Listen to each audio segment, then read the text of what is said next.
This is the story of the largest, most powerful navy the world had ever seen. Nearly 300 ships, 28,000 men, vessels so large that some of them may have measured 5 times the length of the little ship Christopher Columbus would sail into the history books nearly a century later. And here's the crisis at the center of this story. Almost none of it survives. Not the ships, not the shipyards, not even, in any complete form, the official records of where they went or what they did, and someone made sure of that. Chapter 1. The Man Who Wasn't Supposed to Exist. The man who commanded this fleet was named Zheng He. He was a Muslim eunuch from a conquered province in the mountains of southwestern China, a man who by rights should never have commanded anything at all, and who became, for 30 extraordinary years, the most traveled human being on earth. Between 1405 and 1433, he led 7 separate voyages across the Indian Ocean, reaching the Persian Gulf, the Arabian Peninsula, and the east coast of Africa, decades before any European ship attempted the same journey. Let's travel back to a conquered kingdom in the mountains of Huan and follow one captured boy all the way to the deck of the largest wooden ship ever built, and then all the way to the deliberate, quiet destruction of everything he accomplished. I will mention up front that much of what follows draws on Louise Levathes' 1994 book, When China Ruled the Seas, along with surviving fragments of the Ming dynastic records, inscriptions Zheng He himself left behind, and the accounts of the sailors who served under him.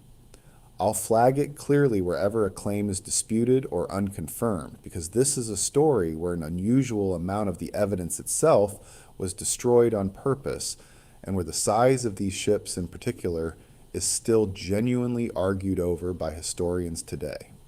We'll get into all of that. First, though, let's talk about how a captured, castrated child from a mountain kingdom ended up commanding an empire's navy in the first place.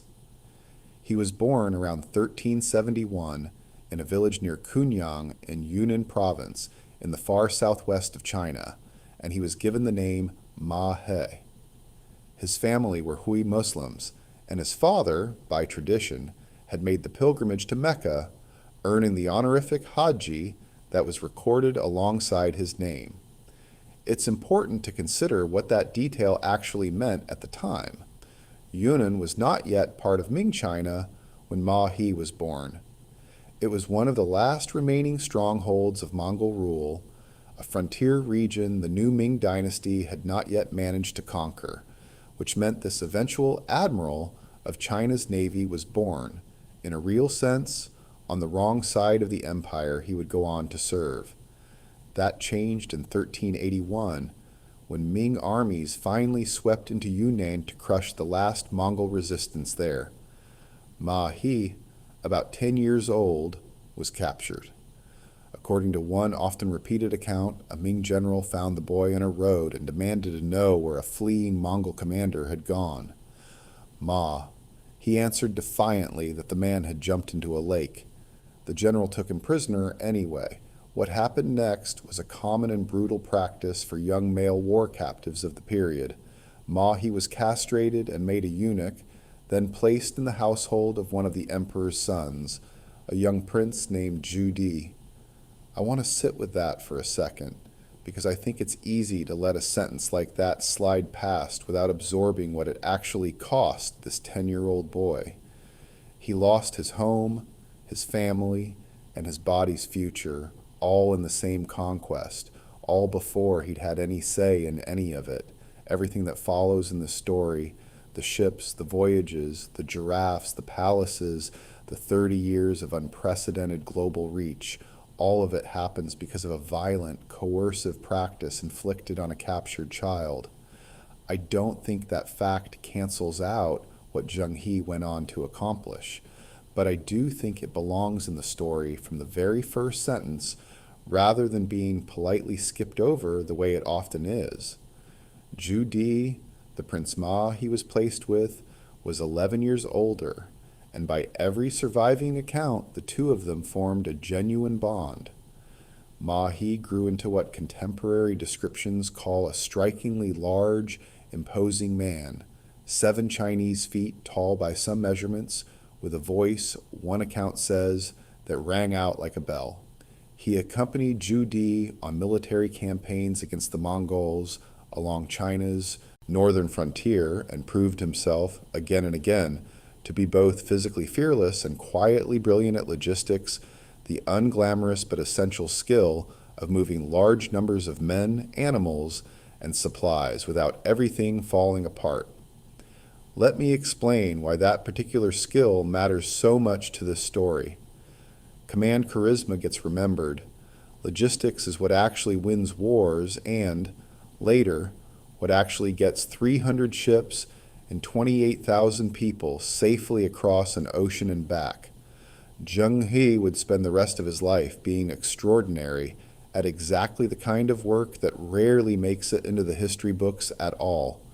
In 1398, the first Ming emperor died, and the throne passed not to his surviving sons, of which Zhu Di was the eldest, but to a grandson, a young man who took the throne as the genuine emperor.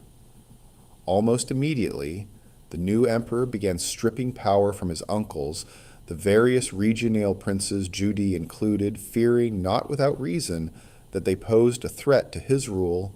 Zhu Di responded in 1399 by openly rebelling. What followed was a brutal 3-year civil war known as the Jingnan Campaign, and Ma He, the castrated servant boy turned battle-hardened aide, fought at Zhu Di's side through nearly all of it, distinguishing himself in the defense of a key reservoir during the siege of Beiping and later in the final campaign that captured the capital, Nanjing, in the summer of 1402. Nanjing fell. The imperial palace caught fire, and the genuine emperor, the young man Zhu Di had just overthrown, was never seen again. I want to pause on that disappearance because it becomes genuinely important later in this story, and because I think it's one of history's more tantalizing unsolved mysteries. Official Ming accounts written under the new regime claim the deposed emperor died in the palace fire, his body burned beyond recognition. But the rumor that persisted for decades afterward, whispered in and outside the court, was that the genuine emperor had escaped the flames entirely, disguised himself as a Buddhist monk, and simply vanished into the vast interior of China, or possibly fled the country altogether.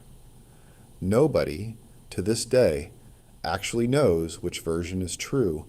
Keep that unresolved question in the back of your mind. We are going to come back to it because it may be one of the quieter reasons this entire story exists at all. Zhu Di ascended the throne as the Yongle Emperor, and he did not forget the man who had fought so loyally at his side. In February of 1404, he granted Ma He a new surname, Jing, in recognition of his defense of that reservoir years earlier, and elevated him to Grand Director, one of the highest positions available to a eunuch in the entire Ming court. From this point forward, the boy-born Ma He would be known to history as Zheng He. Now, before we go any further, I want to pause for just a moment, because I think this channel exists for exactly this kind of story. If you're the kind of person who likes watching history's forgotten corners get pulled back into the light, sticking around and subscribing genuinely helps more of these get made, and if you want to dig into the primary sources yourself, they're linked below. Anyway, let's get back to the Yongle Emperor, because he's about to make one of the strangest and most expensive decisions any ruler in Chinese history ever made. The Yongle Emperor was, by nearly every account, an intensely ambitious man, one who had seized his throne through violence and never fully shook the shadow of that illegitimacy. He responded to it the way a great many usurpers throughout history have responded, by building things so enormous and so undeniable that nobody would dare question his right to rule. He moved the imperial capital north to Beijing and began construction on the Forbidden City. He rebuilt long stretches of the Great Wall. He expanded the Grand Canal, and in 1403, barely a year after taking the throne, he ordered the construction of an entirely new class of ocean-going ship on a scale nobody in the world had ever attempted before. His stated reasons were straightforward enough, at least on the surface. China's old tributary system, in which foreign rulers formally acknowledged the Ming Emperor's supremacy in exchange for trade privileges and protection, had grown thin and neglected under decades of internal turmoil. Yongle wanted it revived, spectacularly, and he wanted every ruler from Southeast Asia to the Arabian Peninsula to understand, immediately and unmistakably, exactly how powerful Ming China had become under his rule. But I think it's worth mentioning something else here, something a little stranger, because I find it genuinely fascinating and I don't want to rush past it. Some historians, drawing on later Ming-era texts, believe Yongle had a second, more personal motive tucked inside this grand imperial project. He wanted his fleet to search for the missing Jianwen emperor. If his deposed nephew really had escaped the palace fire and was still alive somewhere, possibly even abroad, Yongle's throne would never be entirely secure while that possibility remained open. One later account goes so far as to call it the largest manhunt conducted on water in the entire history of China. I want to be honest with you about how uncertain this theory actually is. It rests on texts written well after the fact, and mainstream historians today generally treat the search for Jianwen as, at most, one motive among several, rather than the primary reason for the voyages. But I love this detail regardless because it means that buried somewhere inside the greatest maritime project in Chinese history might be a nervous, guilty man quietly looking over his shoulder for the nephew he'd deposed, dressed up in the grandest possible imperial costume, so nobody would notice what he was actually worried about. For his fleet's commander, Yongle didn't turn to a career naval officer or a member of the traditional Confucian scholar official class that ran most of the empire's day-to-day administration. He turned to Zheng He, his trusted eunuch aide, the man who had fought beside him for years and who had already proven himself a gifted logistical mind. It's worth pausing on how unusual that choice actually was. Confucian officials generally looked down on both eunuchs and merchants, and by extension on overseas trade itself, as beneath the dignity of a properly ordered civilization. By handing this project to a eunuch, Yongle was making a deliberate political statement. He intended to run this initiative through people personally loyal to him, entirely outside the traditional bureaucracy that might otherwise slow it down, question it, or oppose it outright. I will note here, because it's going to matter enormously later in this story, that this decision created a fault line at the very heart of the Ming court, one that would remain open and unresolved for the next 30 years. On one side stood the eunuch faction, personally loyal to the emperor, invested in exactly this kind of expensive, prestige-driven overseas spectacle. On the other stood the traditional Confucian scholar officials, who viewed the entire maritime project as wasteful, undignified, and a dangerous concentration of imperial favor in the hands of men they considered, quite literally, mutilated outsiders. Nobody on either side of that fault line, in 1403, could have known just how completely one side would eventually crush the other, or how long it would take historians to even notice that it had happened at all. Construction began almost immediately at the shipyards along the Yangtze River near Nanjing, and it proceeded on a scale that's genuinely difficult to picture. Let me try to describe what this actually looked like on the ground, because I think shipyard undersells it considerably. The Longjiang shipyard alone eventually sprawled across a network of specially dug docks and basins large enough to build and launch vessels the size of a modern city block, staffed by tens of thousands of conscripted laborers, carpenters, caulkers, and ironworkers drawn from across the empire. Entire forests inland were felled and floated downriver specifically to supply the volume of timber this project demanded. Within roughly 2 years, Chinese shipwrights built and outfitted over 300 vessels, including dozens of the enormous ships that would come to be called treasure ships, Huan, the largest wooden ships that had ever been constructed by anyone anywhere up to that point in human history. It's worth pausing on the sheer administrative achievement this represents, entirely separate from the voyages themselves. Coordinating a construction project of this scale on this timeline using nothing but pre-industrial tools and manual labor would strain a modern government's logistics. Doing it in under 2 years in the early 15th century is the kind of thing that should probably get more attention than it does. In the summer of 1405, the fleet was ready. Before departure, Zheng He and his officers performed formal rites to Tianfei, the goddess of sailors also known as Ma Zu, whose protection and Chinese mariners had invoked for centuries before setting out on any dangerous voyage. It's a detail I think is worth sitting with for a moment, because it tells you something about how this entire project straddled two very different registers at once. It was simultaneously the most rigorously organized state logistics operation of its era, and an undertaking so genuinely dangerous that even its architects felt the need to ask a goddess for protection before setting out. Zheng He, now in his mid-30s, prepared to sail into waters no Chinese armada had ever crossed, at the head of the single largest naval expedition the world had yet seen. Chapter 2: A Floating City Goes to Sea. Let me try to actually describe what departed from the port of Lujigang on the Yangtze River in July of 1405, because I don't think large fleet quite captures it. The armada numbered somewhere around 317 ships. 62 of them were the treasure ships themselves, 9-masted giants that, according to the official Ming history, measured as much as 440 feet long and roughly 180 feet wide. Picture what that actually meant in practice.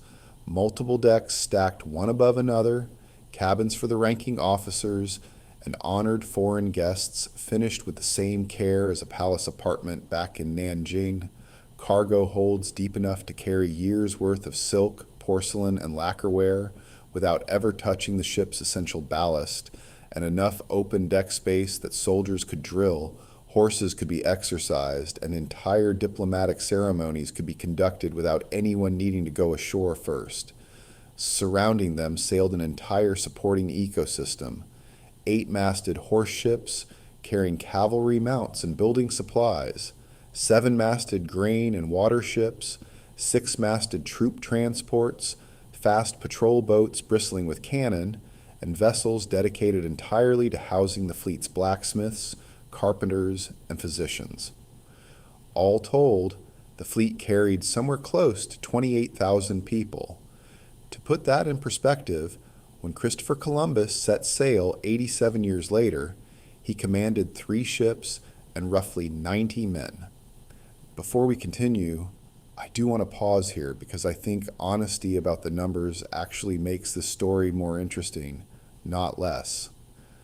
That 440-foot figure for the largest treasure ships, the one that gives us this video's comparison to Columbus's ships, comes from the official Ming history, but the earliest known source to state a specific number in exactly that form is a historical novel written in 1597, nearly 2 centuries after Zheng He's voyages actually happened. Modern naval architects and historians are genuinely split on whether wooden ships that enormous could have actually held together at sea using 15th century construction techniques. Some, working from the written sources and structural modeling, think a ship of that scale was plausible, especially given the treasure ship's documented use of watertight compartmentalized hulls, a genuine and remarkable Chinese innovation that wouldn't reach European shipbuilding for another 300 years. Others argue the real maximum was probably closer to 200, maybe 250 feet, itself still comfortably the largest wooden ship class in the world at the time, just not quite the 5 times Columbus's ship figure the more dramatic tellings of the story like to use. I think it's worth sitting with both possibilities honestly, rather than picking whichever number sounds more impressive. Even by the more conservative estimate, nothing built in Europe would rival these ships in scale for centuries. The uncertainty itself, I think, is part of what makes this story interesting.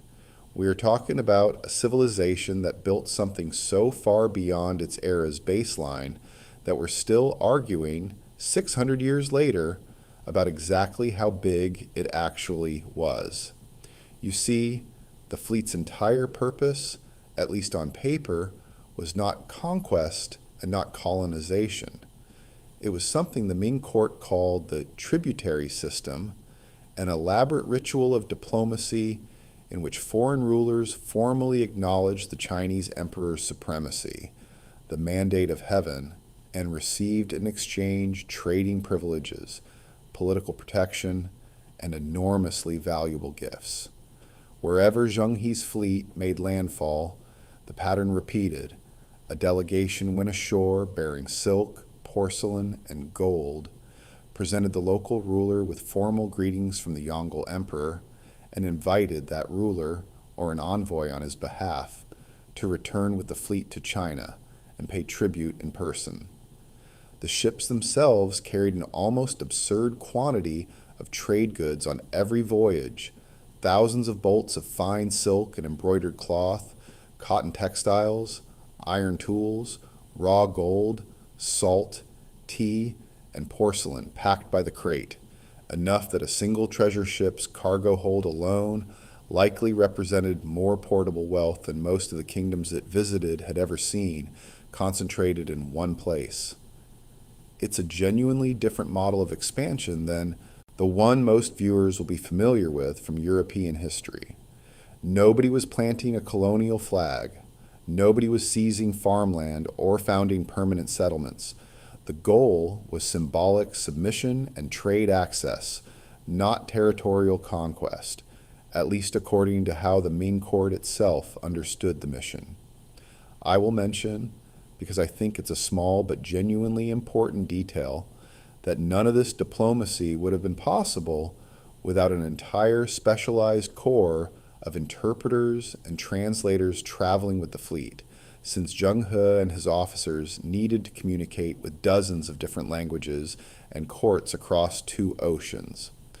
One of these interpreters, a Chinese Muslim named Huan, who spoke Arabic and served on 3 separate voyages, kept his own detailed written account of everything he witnessed, the customs, the foods, the local rulers, the sheer strangeness of it all, seen through one ordinary crew member's eyes rather than an emperor's official propaganda. Ma Huan's book, later published under the title The Overall Survey of the Ocean Shores, survives today as one of the single most valuable eyewitness sources historians have for reconstructing what these voyages were actually like on the ground, and quite a lot of what we know about the fleet's day-to-day encounters with foreign rulers traces back to his first-hand notes rather than to official Ming court records at all. It's also worth understanding, briefly, just how these ships actually found their way across 2 entire oceans with no satellite positioning and no modern instruments of any kind. Zheng He's navigators relied on a combination of magnetic compasses, some of the earliest reliably documented in maritime use anywhere in the world, detailed star charts for open ocean legs where no coastline was visible for days at a stretch, and meticulously kept written sailing directions, essentially step-by-step logs recording compass headings and the number of days between known landmarks, refined and passed down from one voyage to the next. None of this was improvised. By the time of the later voyages, Zheng He's fleet was navigating using a genuinely sophisticated, cumulative body of charted knowledge that had taken decades and multiple expeditions to compile, one of the quieter, less dramatic achievements of this entire project, and one that would have been utterly devastating to lose. The fleet's first stops after departing in the summer of 1405 were Champa in what is now Vietnam, then Siam, then the island of Java, before reaching the crucial trading port of Malacca on the Malay Peninsula. Everywhere the ships appeared, by every surviving account, they produced something close to open-mouthed astonishment. Imagine standing on a familiar shoreline and watching a fleet larger than any army you'd ever heard of appear on the horizon, ships with sails dyed red, hulls painted with enormous birds, rigging strung with yellow imperial banners, more vessels than you could easily count, before a single person had even come ashore to explain what any of it meant. I don't think it's an exaggeration to say that for a great many of the rulers Zheng He visited, this was simply the single most overwhelming thing they had ever witnessed in their lives. Now, you might think a mission built entirely around gift-giving and formal ceremony would have passed without serious danger. You would be wrong, and the very first voyage proves it before the fleet had even made it home. On the return leg of that first voyage, Zheng He's ships approached the Strait of Malacca, one of the most important and most dangerous shipping choke points in the entire region, and found it effectively controlled by a pirate lord named Qin Zuyi, operating out of the port of Palembang in Sumatra. Qin Zuyi had, by Chinese accounts, been terrorizing merchant shipping through the strait for years, extorting and plundering vessels that tried to pass through his territory. A local Chinese merchant living in the area reported Qin Zuyi's activities directly to Zheng He and begged for help. Zheng He offered Qin Zuyi a chance to surrender peacefully. Qin Zuyi appeared to accept, while secretly preparing an ambush of his own. Here's where I want to be careful, because it's important to consider both sides of what happened next.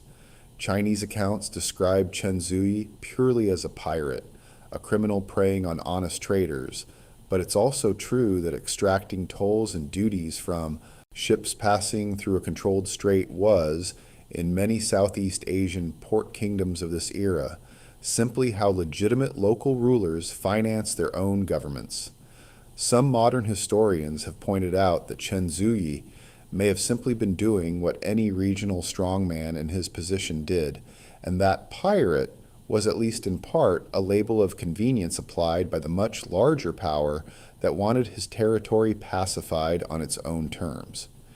Whichever framing you find more persuasive, what happened next was unambiguous and brutal. Warned of Qin Zuyi's planned ambush by the same local informant, Zheng He's fleet struck first.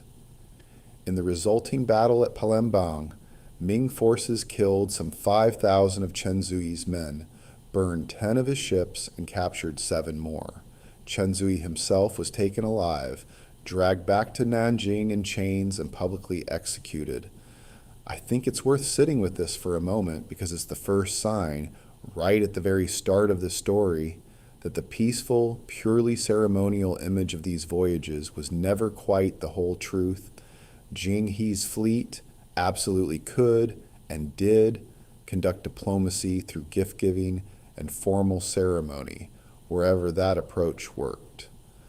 But underneath the silk and the porcelain and the elaborate court rituals sat an armada carrying enough soldiers and cannon to annihilate almost any local power in the region that didn't cooperate, and this fleet was entirely willing to use that force the moment it judged the situation required it.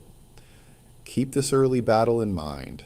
We're going to come back to exactly this tension, the gap between the diplomatic story Ming China told about itself and the violence that sometimes sat underneath it later in this video, at a moment I think earns the title of this story's real moral complication.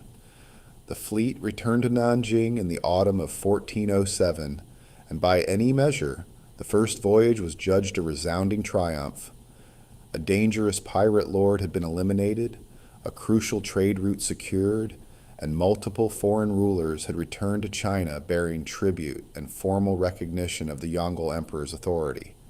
The Yongle Emperor, delighted, immediately ordered a second voyage, and then a third, and then a fourth. Zheng He's fleet had proven in a single stroke that this outlandishly expensive experiment actually worked. I will mention quietly something that's easy to miss amid all this early triumph, because it's going to matter enormously later in this story. Even at this moment of total success, not everyone within the Ming court was celebrating. Confucian officials in the traditional bureaucracy had watched the entire project's costs from the very beginning with real alarm. The timber, the labor, the tens of thousands of salaries, the sheer scale of imperial treasure given away as diplomatic gifts to foreign rulers, most of these officials considered barely civilized to begin with. Their objections carried little practical weight while the Yongle Emperor was alive and personally invested in every voyage's success, but they didn't go away. They simply waited, quietly accumulating for nearly 2 decades, for a moment when the political winds might finally shift in their favor. Keep that quiet, patient opposition in mind. It is going to get exactly the moment it's been waiting for, and sooner than this early triumph might suggest. If you've made it this far into the video, this is exactly the kind of ambitious, larger-than-life history this channel loves digging into. And if that's the sort of thing you enjoy, there's a subscribe button that Chapter 3, The World's Biggest Diplomatic Roadshow. Between 1407 and 1424, Zheng He commanded 5 more voyages, each one pushing further from China than the last, and each one adding new layers to a genuinely strange and remarkable diplomatic project. The third voyage established a durable relationship with Malacca, whose ruler, Paramaswara, agreed to recognize Ming authority in exchange for protection against his more powerful neighbors, a deal that transformed Malacca from a minor port into one of the wealthiest trading cities in Southeast Asia almost overnight, entirely on the strength of Chinese backing. Let me explain exactly why that arrangement mattered so much to Paramaswara personally, because it's a genuinely elegant piece of statecraft on both sides. Malacca sat wedged between 2 considerably more powerful regional rivals, the Majapahit Empire of Java and the Kingdom of Siam, either of which could have swallowed it whole without much difficulty. A formal declaration of Ming protection changed the calculation overnight. Neither rival wanted to provoke a war with the single largest naval power on Earth over one small port city, and Malacca, almost by accident, became one of the safest and most prosperous trading hubs in the entire region, purely because Zheng He's fleet had once stopped there and said, in effect, that this particular kingdom now belonged to China's sphere of protection. Paramaswara later traveled to China in person to formally pay tribute, and the relationship between the 2 states would remain close for generations. The 4th voyage pushed all the way to the Persian Gulf and the Arabian Peninsula for the first time. Later voyages reached the Red Sea and the east coast of Africa, visiting ports in what is now Somalia and Kenya, places no Chinese fleet and very possibly no fleet of any nation had ever formally visited before. Let me explain what these visits actually look like in practice, because I think the sheer strangeness of it is easy to lose in a list of place names. In each port, Zheng He's delegation went ashore in full ceremonial dress, presented the local ruler with an imperial edict written in beautiful calligraphy, and unloaded staggering quantities of Chinese silk, porcelain, and lacquerware as gifts. In return, local rulers loaded the fleet with whatever their region was famous for: spices from Java and Sumatra, precious stones from Sri Lanka, frankincense and myrrh from Arabia, and from East Africa, animals the Chinese court had genuinely never seen before in its entire recorded history. I think this is worth pausing on for a moment, because it produces, in my opinion, one of the single strangest and most delightful episodes in this entire story. In 1414, during the 4th voyage, a delegation from the Sultanate of Bengal presented the Yongle Emperor's representatives with an extraordinary gift, a giraffe, acquired originally from the East African coast, likely from the Somali port of Malindi or somewhere nearby, along that same stretch of coastline the fleet had only recently begun visiting. Nobody in the Ming court had ever seen anything like it. Long-necked, gently spotted, moving with an almost unnervingly calm, deliberate grace, the animals seemed to match, almost exactly, ancient Chinese descriptions of a mythical creature called the qilin, a benevolent, dragon-adjacent beast said to appear only during the reign of a truly virtuous and legitimate ruler, part deer, part ox, part horse, crowned with a single fleshy horn that ancient texts insisted only the wisest of rulers would ever be lucky enough to witness in the flesh.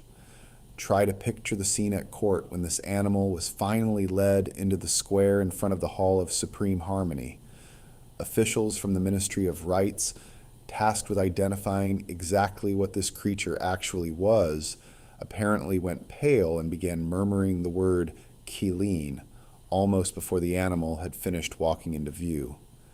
Whether any of them privately suspected they were looking at nothing more exotic than an unusually tall, oddly patterned deer from a distant coastline, the official verdict, delivered with all the ceremonial weight the Ming court could muster, was unambiguous. Heaven itself had sent a sign. You see, this detail lands very differently once you remember what we talked about back in Act 1. The Yongle Emperor had seized his throne through a bloody civil war against his own nephew, and he had spent every year since trying to convince his own court and quite possibly his own conscience that his rule was nonetheless righteous and heaven-sanctioned. And here, arriving on the deck of his own treasure fleet, was a living, breathing sign from the heavens themselves, confirming exactly that. Court officials rushed to declare the animal a genuine qilin. Painters produced elaborate scrolls commemorating its arrival, complete with fawning poems celebrating the emperor's manifest virtue. When a second giraffe showed up the following year, along with a zebra and an oryx, the propaganda value only grew, each new arrival treated as fresh, undeniable proof that the mandate of heaven rested exactly where the Yongle Emperor insisted it did. I will mention, because I think it's a wonderfully human detail buried inside an otherwise very serious imperial narrative, that the giraffe almost certainly had no idea it had just become the most politically important animal in China. It just wanted, in all likelihood, something to eat. I find something quietly delightful about that gap, honestly, between what an event means to the people living through it and what it actually is underneath all that meaning. A frightened, confused African giraffe, dragged across 2 oceans in the cargo hold of the largest ship ever built, became, entirely without its own knowledge or consent, one of the load-bearing political symbols of an entire dynasty's claim to legitimacy. History is full of moments like that, if you look closely enough, and I think this one might be my favorite. I think it's worth pausing on just how far this relationship building actually went, because I don't think diplomacy quite captures the personal weight some of these encounters carried. In 1417, the year after the fourth voyage returned, 3 kings from the Sulu archipelago, in what is now the southern Philippines, traveled to Beijing together with an entourage of more than 300 family members, ministers, and retainers to pay tribute to the Yongle Emperor in person. One of them, a ruler known in Chinese records as Paduka Pahala, fell fatally ill on the journey home and died in the town of Dezhou, in Shandong province, thousands of miles from his own kingdom. The Yongle Emperor's response tells you something genuine about how seriously this tributary relationship was actually taken at the highest levels of the Ming court. Rather than simply repatriating the body, the emperor ordered a full imperial tomb built for him, complete with a ceremonial spirit path lined with stone guardian statues, and composed a personal epitaph honoring the king's willingness to cross, in the emperor's own words, tens of thousands of miles out of loyal respect. Two of the dead king's sons stayed behind permanently to tend the grave, and their descendants, remarkably, still maintain that same tomb in Deju today, 6 centuries later. It's a small, human detail, easy to lose inside a story this large in scale, but I think it matters because it shows this tributary system wasn't purely theater. Real people crossed real oceans, on real journeys that sometimes cost them their lives, chasing a relationship with an empire that, for a few remarkable decades, genuinely seemed worth that risk.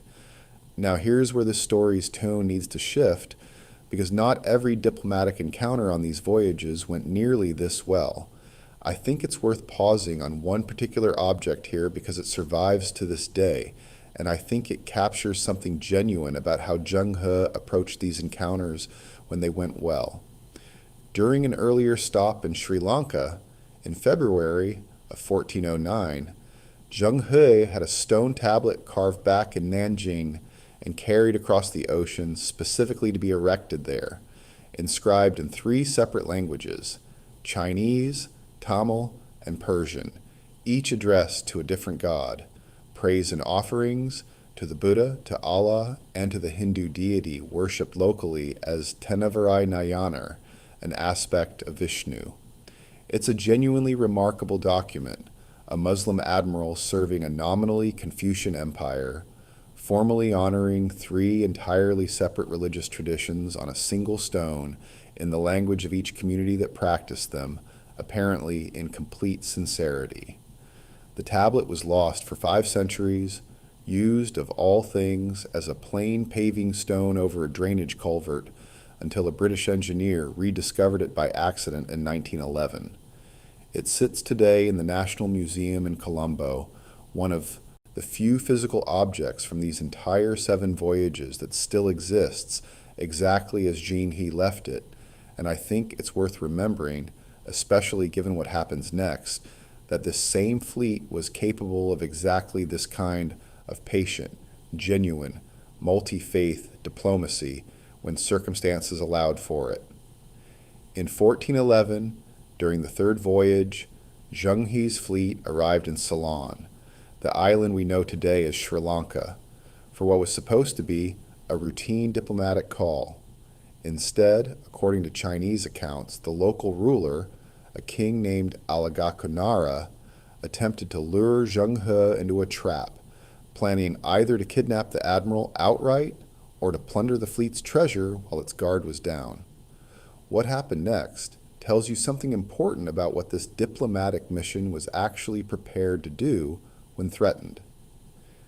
Zheng He's forces struck first, launched a direct assault on the royal palace itself, and captured the king along with members of his family, taking them prisoner and carrying them back to Nanjing.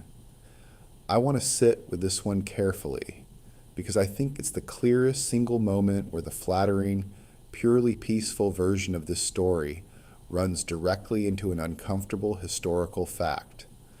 This wasn't a merchant convoy defending itself from an ambush at sea, the way the Chen Zuyi episode could at least partly be framed.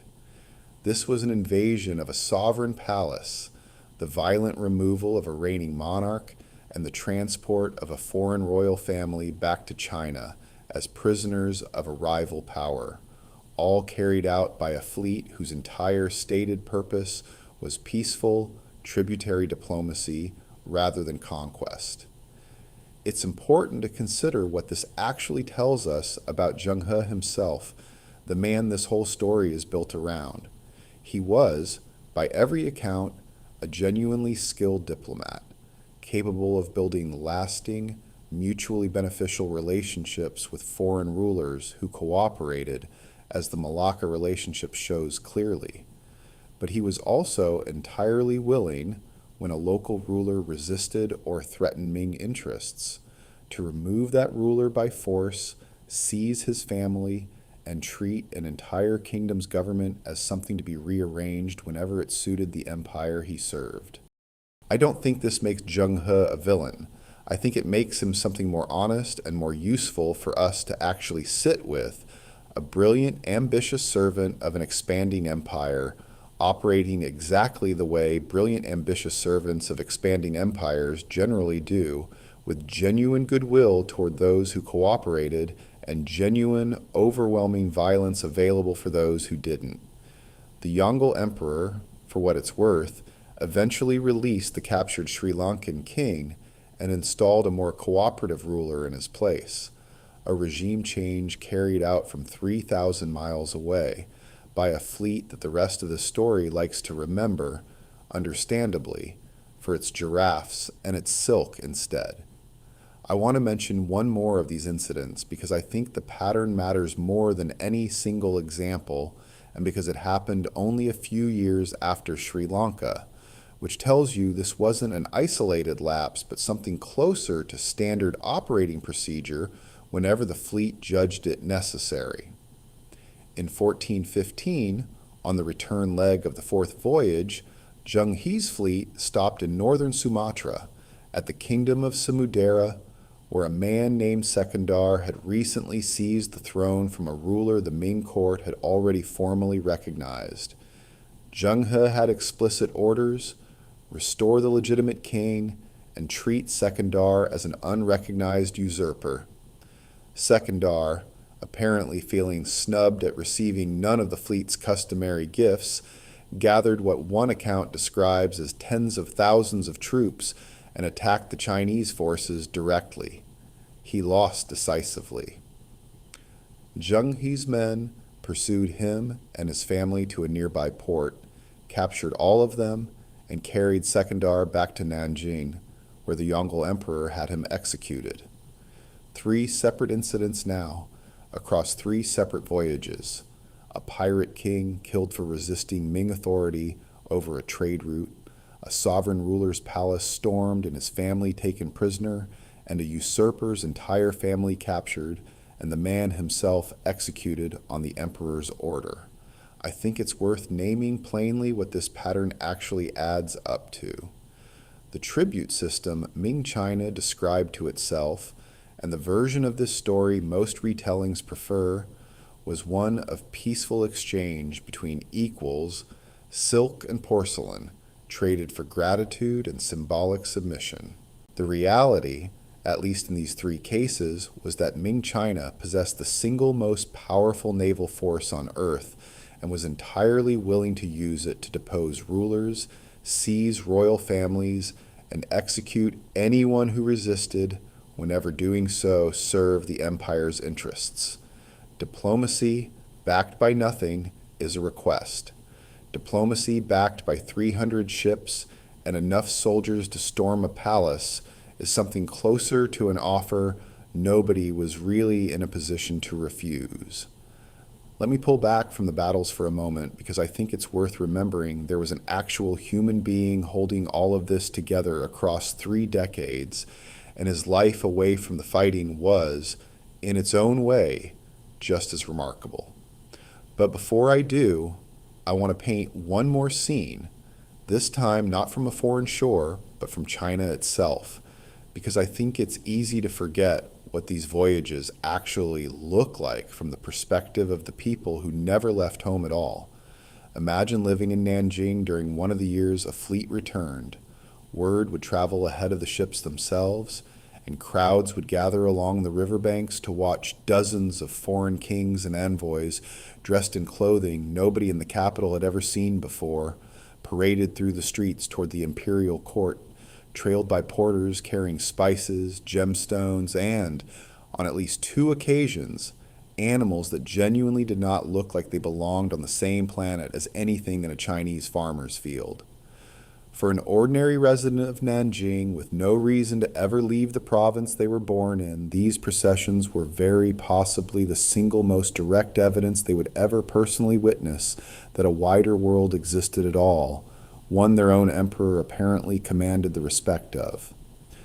I think it's worth remembering that whatever this project cost and whatever its ultimate fate, for 3 decades it also gave an enormous number of ordinary people back home a genuine, visible sense of their own empire's scale and reach, delivered right to their own riverbank with foreign kings walking past close enough to touch. Zheng He never had biological children, for the same reason no eunuch could, but he clearly wanted a family of his own, regardless. His older brother, Ma Wenming, gave him one of his sons to raise and adopt as his official heir, a boy who took the Jing surname and whose descendants, remarkably, can still be traced today, more than 6 centuries later, living in China, Thailand, and beyond. I will mention, too, that Zheng He's own faith traveled with him across every one of these voyages. He was a practicing Muslim commanding fleets that also paid formal tribute to Mazu, the Chinese goddess of the sea, and that funded Buddhist temples and monuments wherever the Ming court ceremonial obligations required it. On at least one voyage, his fleet passed close enough to the Arabian Peninsula that he dispatched a smaller party to travel onward to Mecca on his behalf, fulfilling, by proxy, the pilgrimage his own father and grandfather had completed in person a generation earlier. It's worth remembering that behind every triumphant diplomatic landing and every captured usurper, there were also ordinary sailors simply trying to survive months at sea, watching the horizon for storms the same way soldiers on land might watch for an enemy, and losing that particular fight far more often than official records ever cared to note. If you've made it about halfway through this story, thank you, genuinely, because we're now standing right at the hinge point where everything is about to change. And if you haven't already, this is a good moment to hit subscribe, because what happens in the back half of this video is honestly the part I find most haunting. Now, let's go back to the fleet, because after nearly 2 decades of expansion, the empire that built it is about to change its mind. Let me try to paint the scene when Zheng He's fleet finally reached the East African coast sometime around the 5th voyage in the late 1410s, because I think it deserves its own moment of wonder rather than just a line in a list of destinations. Picture the ports of Malindi and Mogadishu, thriving Swahili trading towns that had spent centuries trading across the Indian Ocean with Arab, Persian, and Indian merchants, watching an armada larger than anything their own extensive trading networks had ever produced sail into view from a direction none of their existing trade routes had ever brought visitors from before. The exchange that followed ran in both directions. Chinese silk and porcelain moved into African markets for the first time in any documented sustained way. African goods, ivory, incense, and those now famous giraffes and zebras moved back toward China aboard the same ships. Fragments of Ming-era Chinese porcelain, remarkably, have since been found by archaeologists scattered along the same East African coastline, small durable physical traces of a trading relationship that Ming China would go on to abandon within a generation, but that briefly, genuinely connected 2 of the most sophisticated trading civilizations on Earth directly to one another for the first time in recorded history. I think it's also worth taking a moment to understand the philosophical objection the Confucian opposition actually raised against all of this, because it wasn't purely about money, and I think it's a more interesting argument than it's usually given credit for. Traditional Confucian statecraft held that a well-ordered empire drew its strength and its legitimacy from cultivated land, settled agriculture, and a clearly bounded defensible territory, the kind of order a farmer understood in his own fields. The sea, by contrast, represented something closer to chaos, unbounded, ungovernable, full of foreign peoples who couldn't be properly incorporated into the empire's carefully ordered hierarchy of rank and obligation. by this logic, the treasure voyages weren't glorious. They were, in the most literal sense, available to a Confucian mind, a category error, an expensive campaign to win the favor of a domain that a properly run empire had no real business trying to win favor in at all. I don't think this argument holds up especially well against the actual economic and diplomatic benefits the voyages produced, but I do think it's a more serious, more coherent worldview than simple penny pinching, and understanding it honestly helps explain why the opposition to these voyages proved so durable, so patient, and ultimately so completely victorious. Let's take stock of where things stood by the early 1420s. 6 voyages had come and gone.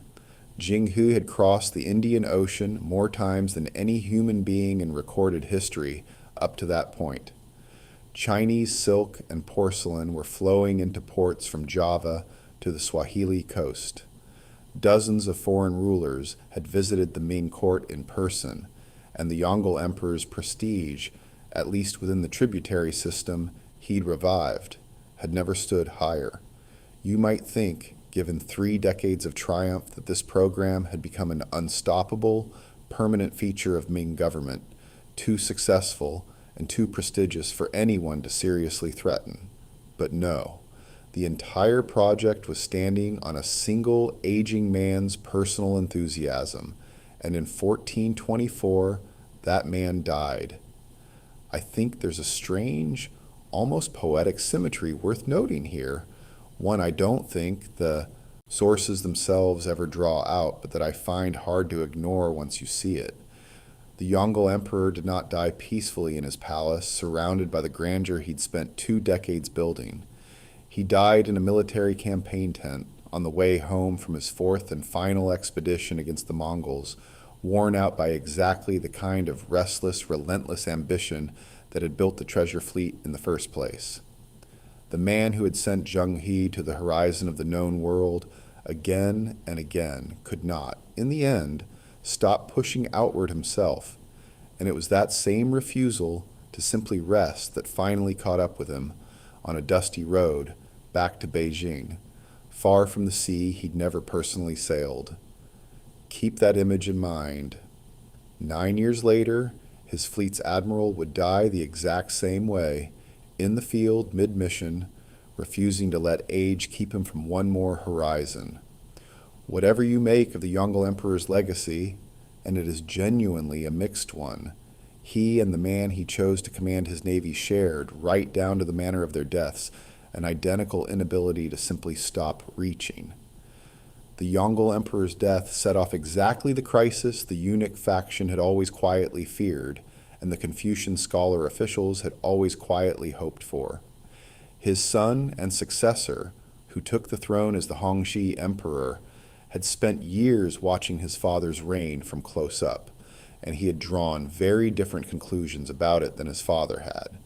Hongxi was deeply skeptical of the voyage's cost, deeply sympathetic to the traditional Confucian bureaucrats his father had sidelined, and, by most accounts, personally uninterested in overseas spectacle of any kind. Among the officials Hongxi immediately restored to favor was a finance minister named Xia Yuanji, and I think his personal story is worth telling in a little more detail because it captures the whole conflict driving this act in a single life.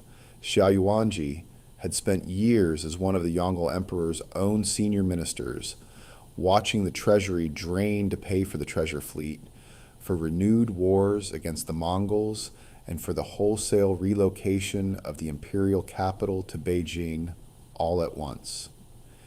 In 1421, he finally said so out loud, publicly criticizing the cost of the Yongle Emperor's 3rd Mongol campaign.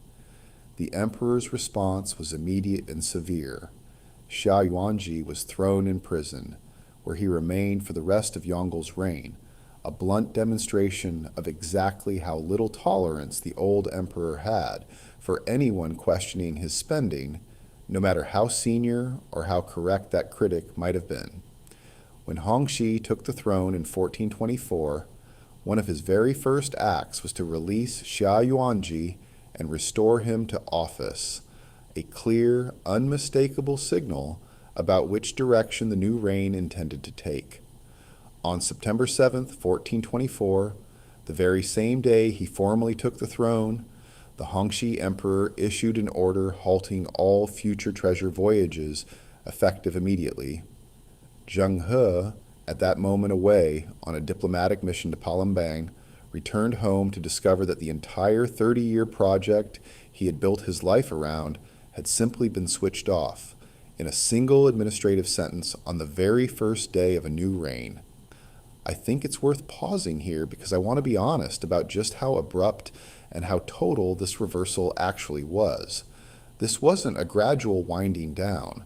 It wasn't a budget cut that trimmed the fleet size or reduced how often it sailed.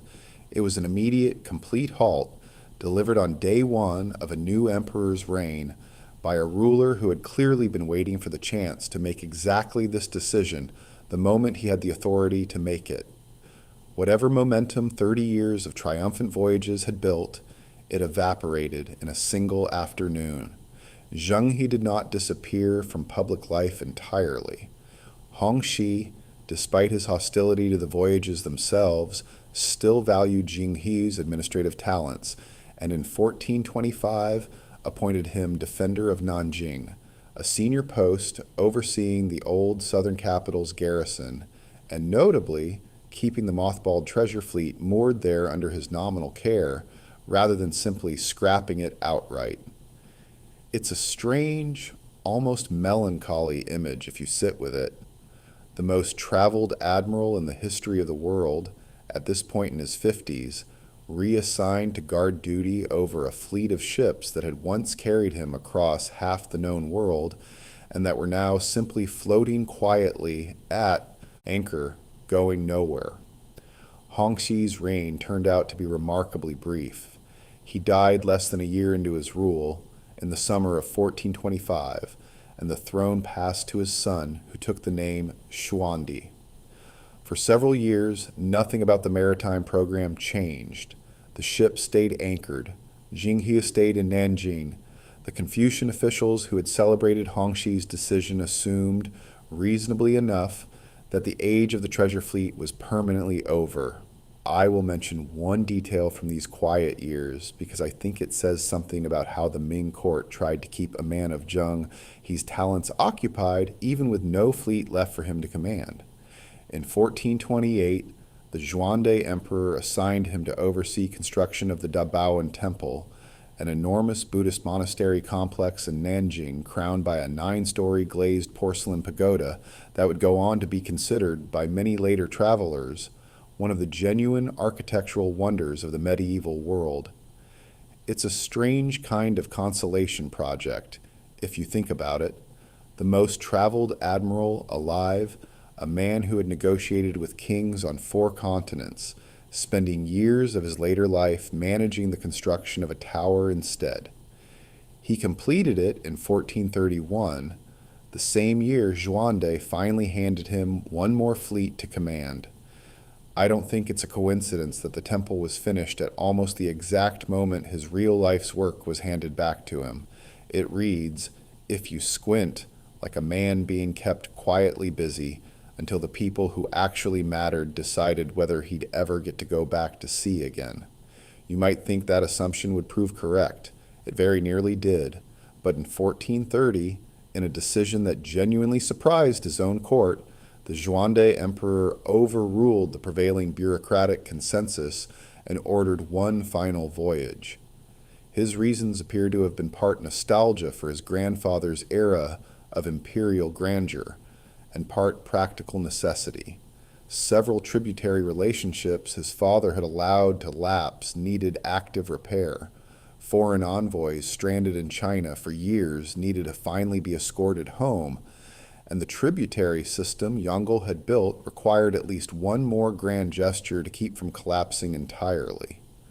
Zheng He, by now around 59 years old and in visibly failing health, was given command one final time. I want you to sit with the emotional shape of that moment for a second, because I think it's genuinely moving once you see the whole arc laid out. This was a man who had spent nearly 3 decades believing his life's great project had permanently ended, reassigned to guard an empty harbor for years, and who was now, in the twilight of his life, handed one last chance to do the one thing he had built his entire identity around doing. In the winter of 1431, more than 100 ships and over 27,000 men set out from China one final time, bound for the Persian Gulf, the Arabian Peninsula, and the east coast of Africa. Zheng He, old and unwell, went with them anyway. I have to admit, this detail genuinely moves me every time I sit with it. He didn't have to go. He could have sent a deputy, stayed home, and let a younger officer command in his place the way most people in his position and his condition reasonably would have. His longtime second-in-command, a man named Wang Jinghong, had sailed with him since the very first voyage and was entirely capable of leading this one without him. Zheng He chose to sail one more time regardless. I think that tells you something true about who this man actually was underneath 30 years of court politics and imperial propaganda. Someone who genuinely loved the horizon and who wasn't willing to let old age and a failing body keep him from seeing it one final time. Whatever this man had been made into by the empire that captured, castrated, and elevated him all those decades earlier, the sea itself, by the end, seems to have become something closer to genuinely his own. Chapter 4, The Last Horizon. The 7th voyage left Nanjing in January of 1431, and it followed in its broad outline the same pattern Zheng He had established decades earlier. The fleet worked its way down the Chinese coast, through Vietnam, Java, and Sumatra, before splitting into smaller squadrons to cover more ground across the Indian Ocean at once. Some ships pushed as far as Hormuz, at the mouth of the Persian Gulf, a bustling crossroads market where Chinese silk sat for sale alongside Persian carpets, Indian spices, and pearls fished from the Gulf itself, all of it changing hands in a dozen languages at once. Others reached Aden on the Arabian Peninsula, close enough that Zheng He dispatched a delegation onward toward Mecca itself, just as he had on earlier voyages. Still others worked their way down the East African coast to Malindi and Mogadishu, retracing contact first established nearly 2 decades before. I think it's worth imagining what this specific voyage must have felt like from inside it, because I don't think it was quite like the 6 that came before. This was a fleet crewed largely by veterans, men who had spent decades of their working lives at sea under this same admiral, now watching him age and weaken in ways that would have been impossible to miss on a ship as crowded and as intimate in its own way as these vessels were. Zheng He would have known, better than anyone, that his own body was failing him, even as the ships pushed further from home than most of his crew had ever traveled. And yet the voyage's actual work continued exactly as it always had. Envoys collected and delivered, gifts exchanged, tribute negotiated, ports charted, the same patient, meticulous diplomacy Zheng He had practiced for 30 years, carried out now by a man who almost certainly understood he was doing it for the last time. By every surviving account, the voyage accomplished exactly what Zhuande had hoped. Stranded foreign envoys, some of whom had been waiting in China for years for a ship home, were finally returned to their own countries. Tributary relationships that had gone quiet during the suspension were formally renewed. More than 30 countries, by the fleet's own accounting, reaffirmed their ties to the Ming court. On paper, it looked like a complete vindication of everything Zheng He had spent his life building, one final triumphant tour before the curtain came down for good. But Zheng He was not a young man anymore, and the ocean does not make exceptions for a person's age or their accomplishments. By the time the fleet reached Calicut on the southwestern coast of India in the early months of 1433, on its return leg toward China, Zheng He's health had deteriorated badly.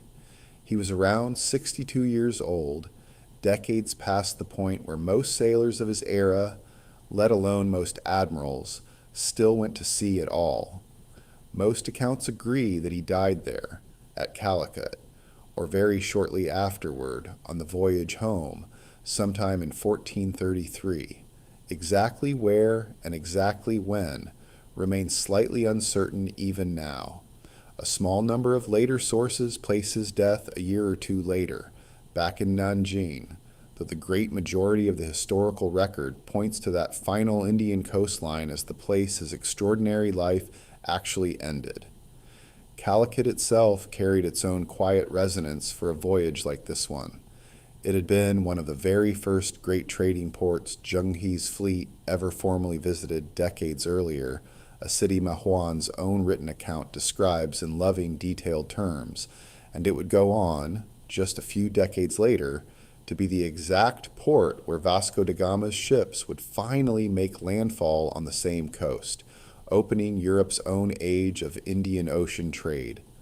Zheng He's life ended, in other words, at almost the precise geographic point where his own story and the story that would eventually eclipse it were destined to intersect, though neither he nor anyone standing on that shore in 1433 could have had the slightest idea that was coming.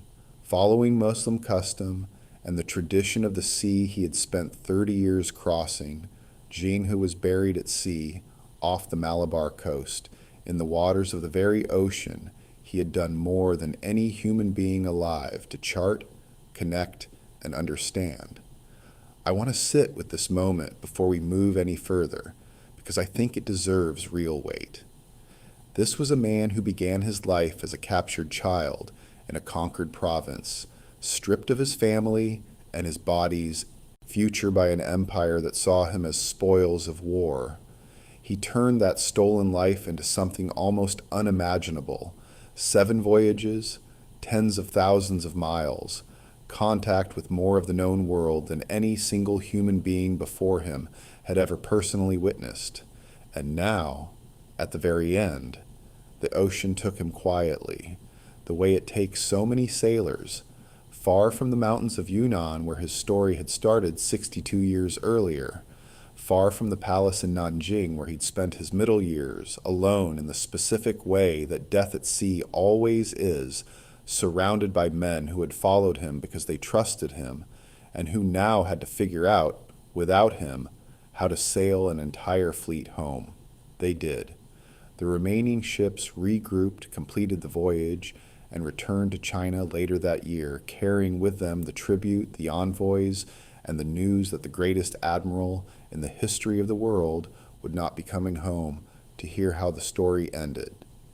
You might think that a death this significant, at the close of a mission this successful, would be met with due ceremony, a period of mourning, a formal reckoning with what this man had actually accomplished for his empire across 30 remarkable years. In some limited ways, it was. A cenotaph tomb was eventually built for him on Yushu Hill outside Nanjing, containing, since his body remained at sea, only his clothes and his ceremonial headgear. But in the ways that actually mattered for the fleet, for the ships, for the tens of thousands of skilled sailors, shipwrights, and navigators who had spent their careers making these voyages possible, almost nothing of the kind happened at all. The Xuande emperor, who had personally overruled his own court to authorize this final voyage, made no further move to continue the program after Zheng He's death. Whether that was grief, practicality, renewed pressure from his Confucian officials, or simple loss of interest now that the mission's architect was gone, the sources don't tell us with any real certainty. What we do know is what happened to the fleet itself in the years that immediately followed, and I think it's worth walking through plainly without softening it, because on the surface it looks like nothing more dramatic than ordinary fiscal retrenchment. The ships were not sent on another voyage. They were not at first formally destroyed either. They were simply left. Moored at Nanjing, unused, they began the slow, unglamorous process of rotting at their berths, the same watertight hulls that had once carried the largest wooden vessels in the world across the Indian Ocean, now simply taking on water at anchor, with no orders authorizing anyone to repair or replace them. Try to picture it. Masts that had once flown yellow imperial banners over the coast of Africa, standing bare and untended in a Nanjing harbor, hulls slowly warping and splitting as seasons passed with nobody assigned to maintain them. The great cabins where foreign kings had once been received now sitting empty, gathering dust and then, eventually, rot. The tens of thousands of specialized sailors, navigators, and shipwrights who had spent their careers building and crewing these vessels were gradually reassigned to far less glamorous work, hauling grain along the Grand Canal, laboring on the construction of the new emperor's mausoleum. Men who had once navigated by star charts across the open Indian Ocean spent the remainder of their careers poling grain barges up and down a canal a few hundred miles long, an almost unbearable demotion in scope if you actually sit with what these same hands had once been trusted to do. An entire generation of the most advanced maritime expertise on the planet was quietly redirected into hauling rice, one barge at a time, until the specific, hard-won knowledge of how to build and sail a 9-masted treasure ship simply stopped being passed down to anyone at all. It's worth understanding, too, what was pulling the empire's attention elsewhere during exactly this period, because it wasn't simply that nobody cared anymore. Ming China was facing renewed pressure along its northern frontier from Mongol groups who had never fully accepted their defeat decades earlier, and maintaining the Great Wall, funding northern garrisons, and defending the land border with China's oldest and most persistent enemy was, in the calculus of the court's Confucian officials, a far more urgent use of the treasury than maintaining ships that sailed to countries most of them still considered peripheral and beneath the empire's serious attention. Before we continue, it's worth considering this genuinely from their point of view for a moment, because I don't think they were being irrational, even if I think they were wrong. From where a land-based Confucian bureaucrat sat in Beijing in the 1430s, the Mongols represented an immediate, recurring, centuries-old threat to the capital itself. A trading relationship with Malindi represented, at best, an expensive prestige project with no comparable strategic urgency. Given a limited treasury, the choice looked, to them, almost obvious. In 1436, a formal edict went further than simple neglect for the first time. The Ming court banned the construction of new ocean-going ships outright.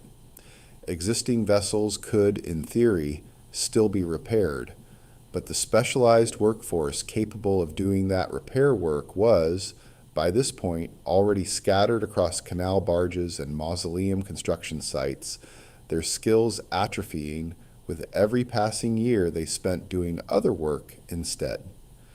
Shipwrights who had spent decades learning how to build a 9-masted treasure ship's watertight compartmentalized hull, a genuine engineering marvel that Europe wouldn't replicate for another 300 years, grew old and died without apprentices to pass that specific knowledge on to.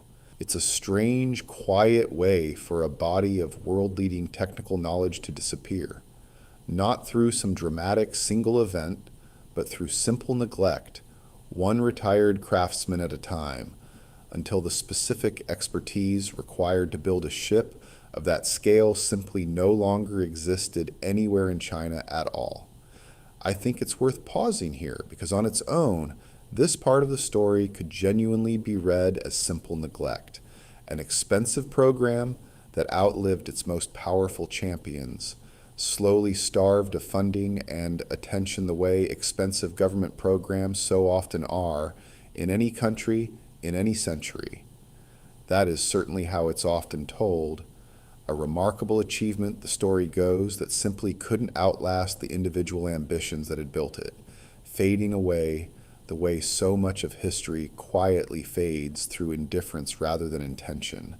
A sad but essentially natural death brought on by shifting priorities and an empty treasury. For the Confucian officials who had spent nearly 3 decades quietly waiting for this exact outcome, the fleet's slow collapse must have felt less like a tragedy and more like a vindication decades in the making. The eunuch faction that had run this project outside their control, spending imperial treasure on foreign kings and mythical giraffes while northern frontiers went underfunded, had finally, definitively lost. Their worldview, the one that measured an empire's strength in cultivated fields and defended borders rather than distant trading relationships, had won out completely. I don't think they experienced this as erasure at the time. I think they experienced it as simple good governance finally correcting a decades-long extravagance. It would take a specific event decades later to reveal just how far some of them were willing to go to make sure that correction stuck permanently. I want you to hold on to that version of events for just a little while longer, because it is not, as it turns out, the whole story, not even close. Chapter 5. Erased on Purpose. In 1477, more than 4 decades after Zheng He's death, a powerful court eunuch named Wang Zhi, eager to build his own reputation the way Zheng He once had, proposed reviving the great naval expeditions, this time as a show of force against Vietnam. The imperial court, following normal procedure, ordered the Ministry of War to retrieve the old archives from Zheng He's voyages, the logs, the navigational charts, the technical records of exactly how a treasure ship was actually built. Those records, if this new expedition were to happen, were the essential starting point.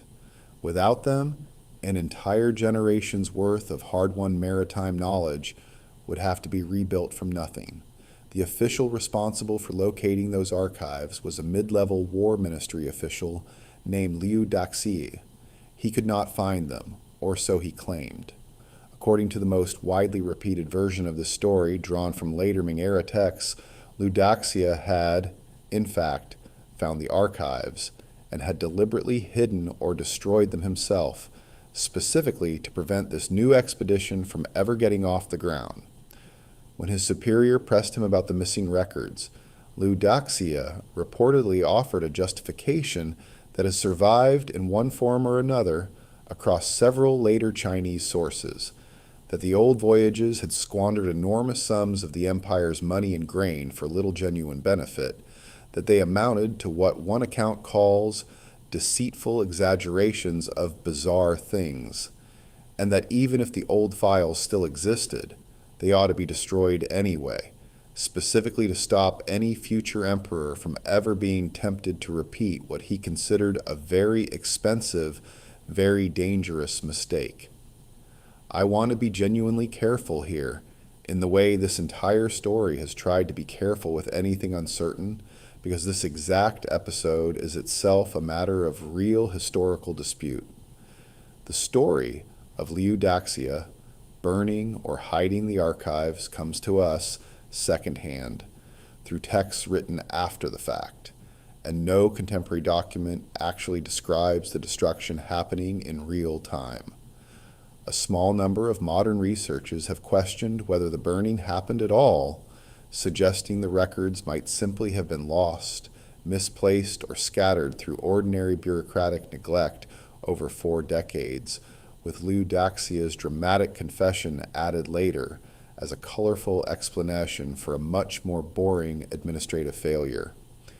I think it's important to hold that uncertainty honestly, rather than pretend this moment is more cinematically confirmed than it actually is, but here's what I don't think is seriously in dispute, regardless of exactly how those specific documents disappeared.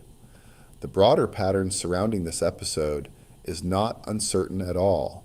Sometime around 1525, the Ming court ordered the destruction of all remaining ocean-going ships still under construction anywhere in the empire, along with the arrest of any merchant who tried to build a sea-going vessel with more than 2 masts. By the middle of the 16th century, Chinese law had gone even further, making it a capital crime, an offense punishable by death, to construct a multi-masted ship capable of the open ocean voyages Zheng He had once commanded by the hundreds. This was not neglect. Neglect does not write laws. Neglect does not send officials to arrest shipbuilders or drag old archives out of storage specifically to make sure they can never be used again. What happened to Zheng He's legacy in the decades after his death was not a program that quietly faded because nobody cared anymore.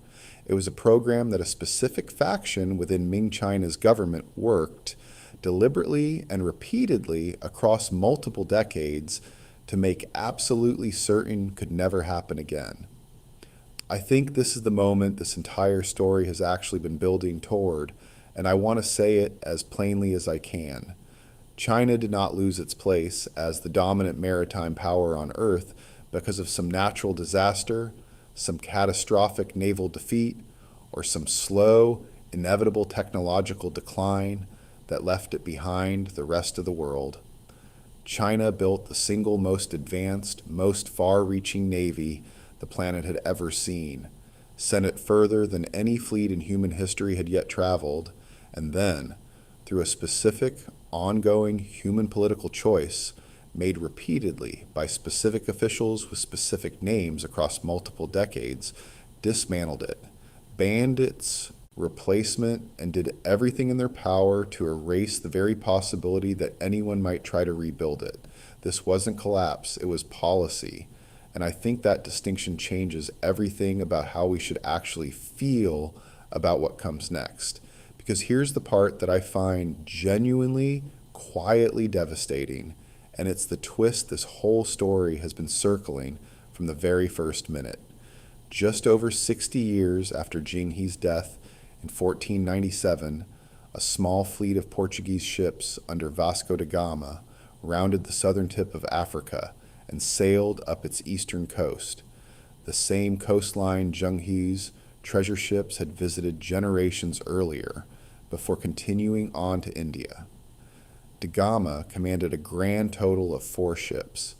His flagship was smaller than a single one of Zheng He's supply vessels, and yet it was Da Gama's voyage, not Zheng He's 7 far larger expeditions decades earlier, that history generally credits with opening the sea route between Europe and Asia, launching the age of European colonial expansion that would go on to reshape the entire world for the next 4 centuries.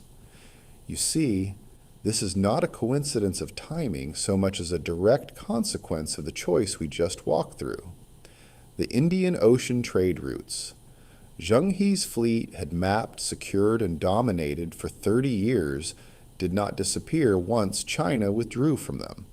They simply sat there, open, unpatrolled, and enormously profitable, waiting for whichever power showed up next with the ships and the ambition to take them. According to some accounts, when Portuguese sailors finally reached the East African coast at the end of that century, local communities still told stories of great ships that had once come from the east decades before, carrying more men and more wealth than these small European vessels could ever hope to match.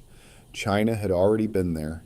China had already proven the entire route was navigable, profitable, and safe for a fleet 100 times larger than anything Europe could yet build. And then China had walked away from it on purpose and made it a capital offense for its own people to walk back.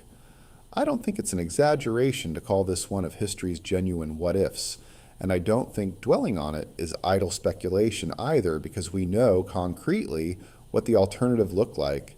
30 years of it, 7 voyages long, reaching every coastline European sailors would spend the next century discovering for the first time, according to their own accounts.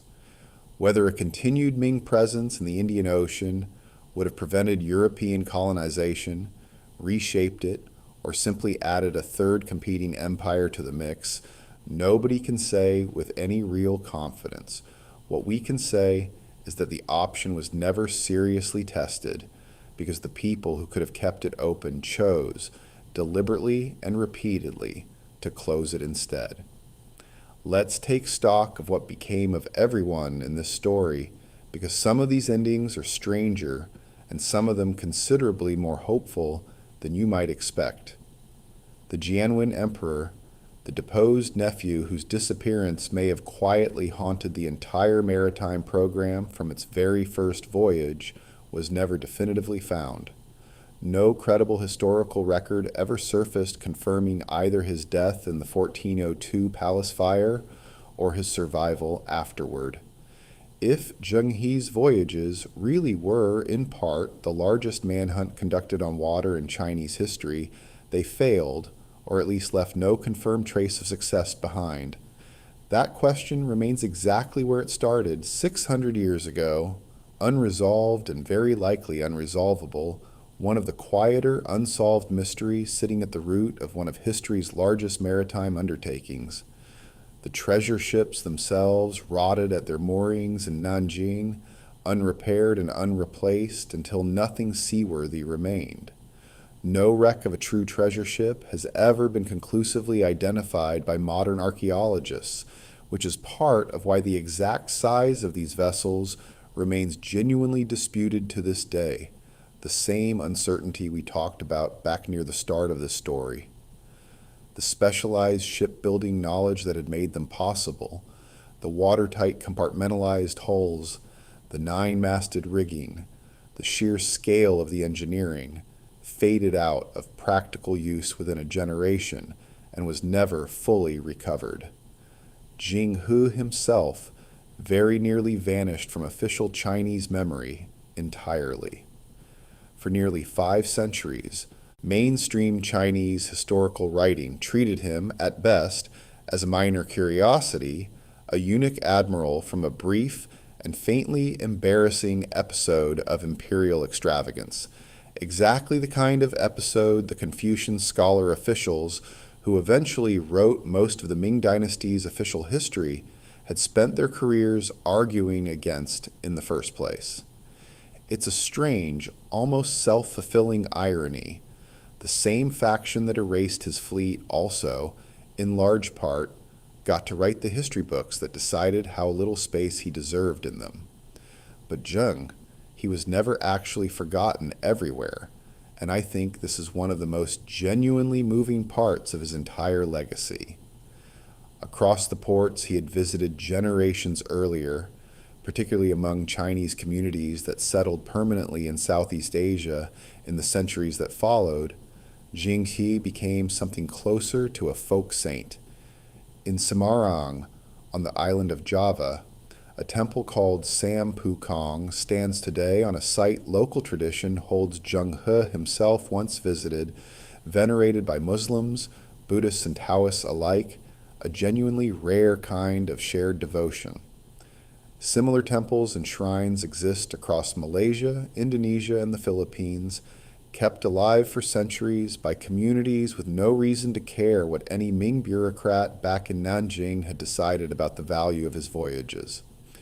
While the empire he served spent 500 years quietly writing him out of its own official memory, the people he had actually met kept his name alive without any encouragement from Beijing at all.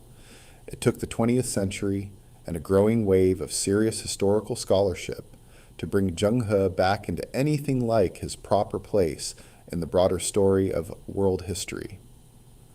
Louise Levathes' 1994 book, drawing on Chinese sources English-language readers had rarely encountered in this kind of detail before, introduced this story to an entire new audience, and it remains, in my opinion, one of the most accessible, serious accounts of this whole remarkable, tragic episode.